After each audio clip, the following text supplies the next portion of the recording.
The Wizard of Oz by L Frank Baum. Chapter 14. The Winged Monkeys. You will remember there was no road, not even a pathway, between the castle of the Wicked Witch and the Emerald City. When the four travellers went in search of the witch, she had seen them coming, and so sent the winged monkeys to bring them to her. It was much harder to find their way back through the big fields of buttercups and bright daisies than it was being carried. They knew, of course, they must go straight east, towards the rising sun, and they started off in the right way. But at noon, when the sun was over their heads, they did not know which was east and which was west, and that was the reason they were lost in the great fields. They kept on walking, however, and at night the moon came out and shone brightly. So they lay down among the sweet-smelling scarlet flowers and slept soundly until the morning, all but the Scarecrow and the Tin Woodman. The next morning the sun was behind a cloud, but they started on as if they were quite sure which way they were going. "If we walk far enough," said Dorothy, "we shall come to some place, I am sure." But day by day passed away, and they still saw nothing before them but the scarlet fields. The Scarecrow began to grumble a bit. "We've surely lost our way," he said, "and unless we find it again in time to reach the Emerald City, I shall never get my brains." "Nor my heart," declared the Tin Woodman. "It seems to me I can scarcely wait till I get to Oz, and you must admit this is a very long journey." "You see," said the Cowardly Lion, with a whimper, "I haven't the courage to keep tramping forever without getting anywhere at all." Then Dorothy lost heart. She sat down on the grass and looked at her companions, and they sat down and looked at her, and Toto found that for the first time in his life he was too tired to chase a butterfly that flew past his head. So he put his tongue out and panted and looked at Dorothy as if to ask what they should do next. "Suppose we called the field mice," she said. "They could probably tell us the way to the Emerald City." "To be sure they could," cried the Scarecrow. "Why didn't we think of that before?" Dorothy blew the little whistle she was always carried around her neck since the Queen of Mice had given it to her. In a few minutes they heard the pattering of the tiny feet, and many of the small grey mice came running up to her. Among them was the Queen herself, who asked in her squeaky little voice, "What can I do for my friends?" "We have lost our way," said Dorothy. "Can you tell us where the Emerald City is?" "Certainly," answered the Queen, "but it is a great way off for you and I, for you have had it at your backs all this time." Then she noticed Dorothy's golden cap and said, "Why don't you use the charm of the cap and call the winged monkeys back to you? They will carry you to the City of Oz in less than an hour." "I didn't know there was a charm," answered Dorothy in surprise. "What is it?" "It is written inside the golden cap," replied the Queen of the Mice. "But if you're going to call the winged monkeys, we must run away, for they are full of mischief and think it is great fun to plague us." "Won't they hurt me?" asked the girl anxiously. "Oh no, they must obey the wearer of the cap. Goodbye." And she scampered out of sight with all the mice hurrying after her. Dorothy looked inside the golden cap and saw some words written upon the lining. These, she thought, must be the charm. So she read the directions carefully and put the cap upon her head. "E-P-P-P-Kaki," she said, standing on her left foot. "What did you say?" asked the Scarecrow, who did not know what she was doing. "Hello, hello," Dorothy went on, standing this time on her right foot.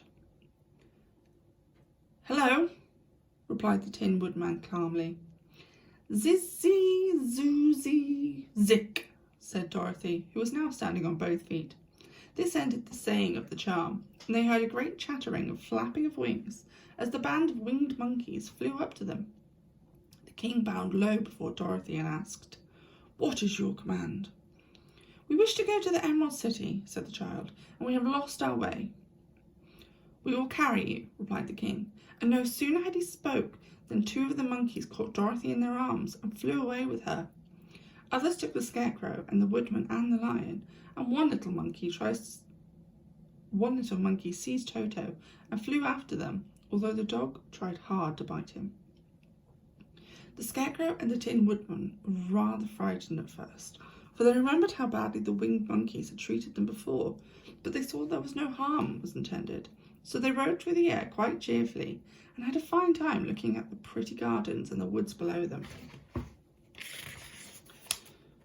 Dorothy found herself riding easily between 2 of the biggest monkeys, one of them the king himself.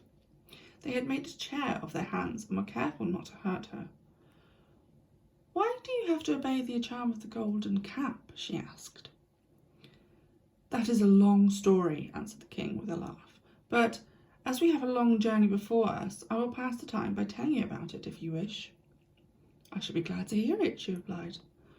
"Once," began the leader, "we were a free people, living happily in the great forest, flying from tree to tree, eating nuts and fruit, and doing just as we pleased, without calling anybody master. Perhaps some of us were rather too full of mischief at times, flying down to pull the tails of the animals that had no wings, chasing birds, and throwing nuts at people who walked in the forest. But we were careless and happy, and full of fun, and enjoyed every minute of the day. This was many years ago, long before Oz came out of the clouds to rule over this land." There lived here then, away at the north, a beautiful princess who was also a powerful sorceress. All her magic was used to help the people, and she was never known to hurt anybody who was good. Her name was Gaylette, and she lived in a handsome palace built from great rocks of ruby. Everyone loved her, but her greatest sorrow was that she could find no one to love in return, since all the men were much too stupid and ugly to mate with one so beautiful and wise. At last, however, she found a boy who was handsome and manly and wise beyond his years. Gaylette made up her mind that when he grew to be a man, she would make him her husband. So she took him to her ruby palace and used all her magic powers to make him as strong and good and lovely as any woman could wish. When he grew to manhood,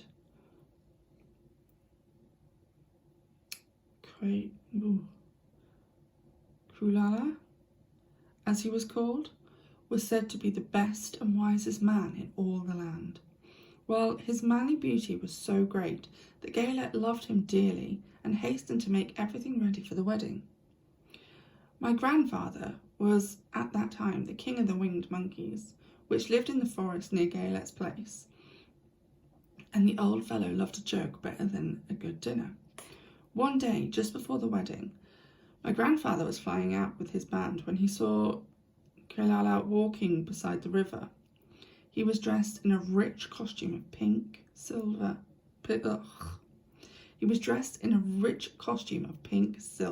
and purple velvet, and my grandfather thought he would see what he could do.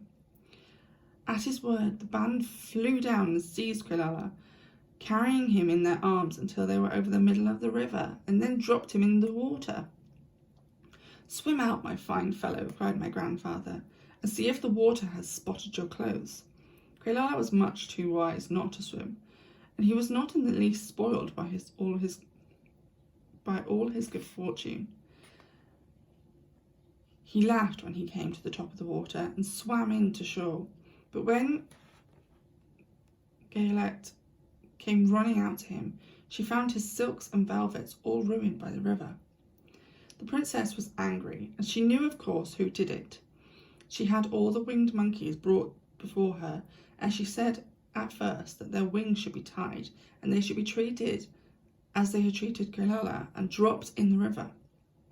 But my grandfather pleaded hard, for he knew the monkeys would drown in the river with their wings tied, and Krulala said a kind word to them also, so that Gaylette spared them on condition that the winged monkeys should ever after do 3 times the bidding of the owner of the golden cap.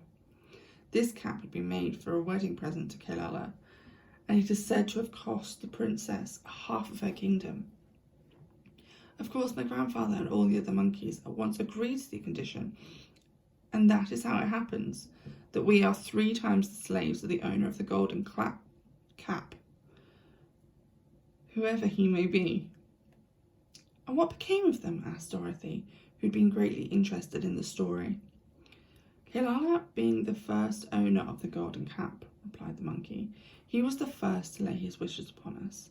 As his bride could not bear the sight of us, he called us all to him in the forest after he'd married her, and ordered us always to keep where she could never set eyes on the winged monkey, which we were glad to do, for we were all afraid of her.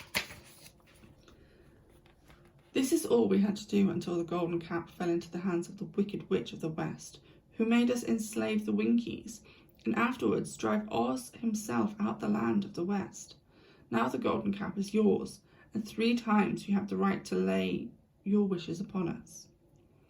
As the monkey finished his story, Dorothy looked down and saw the green shining walls of the Emerald City before them. She wondered at the rapid flight of the monkeys, but was glad the journey was over. The strange creatures set the travellers down carefully before the gate of the city. The king bowed low to Dorothy, and then flew swiftly away, followed by all his band.